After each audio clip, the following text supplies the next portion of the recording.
نن د قزاقستان جمهوریت د لومړي وزیر مرستیال ښاغلي سریک ژومانګرین د افغانستان اسلامي امارت د بهرنیو چارو وزیر مولوي امیر خان متقي صاحب سره وکتل چې په دې ناسته کې د افغانستان او قزاقستان پر دوه اړخیزو سیاسي او اقتصادي اړیکو، دوه اړخیزې سوداګرۍ او په افغانستان کې د قزاقستان د پانګونې په اړه هر اړخیزې خبرې وشوې. په سر کې د بهرنیو چارو وزیر قزاقستاني پلاوي ته له هرکلي وروسته وویل چې د دواړو هیوادونو ترمنځ اقتصادي، تجارتي او ټرانزیټي همکارۍ مخ پر پراخېدو دي. متقي صاحب وویل افغانستان لیواله دی چې له قزاقستان سره تجارتي راکړه ورکړه پراخه کړي.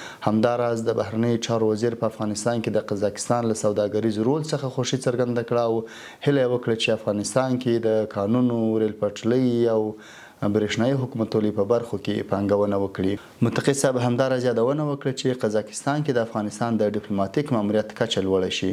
د بهرنیو چارو وزیر وویل چې د دواړو هیوادونو ترمنځ د اړیکو له پراختیا سره پکار ده چې د کابل او استانې ترمنځ مستقیمې الوتنې پیل شي.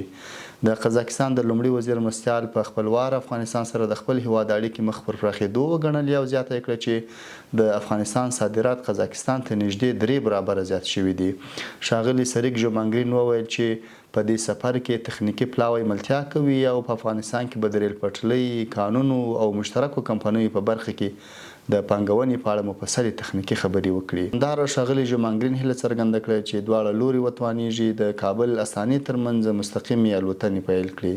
د قزاقستان د لومړي وزیر مرستیال وویل افغانستان ته د 3 ورځني سفر په ترڅ کې به په کابل کې د افغانستان او قزاقستان ګډ سوداګریز نندارتون پرانیزي.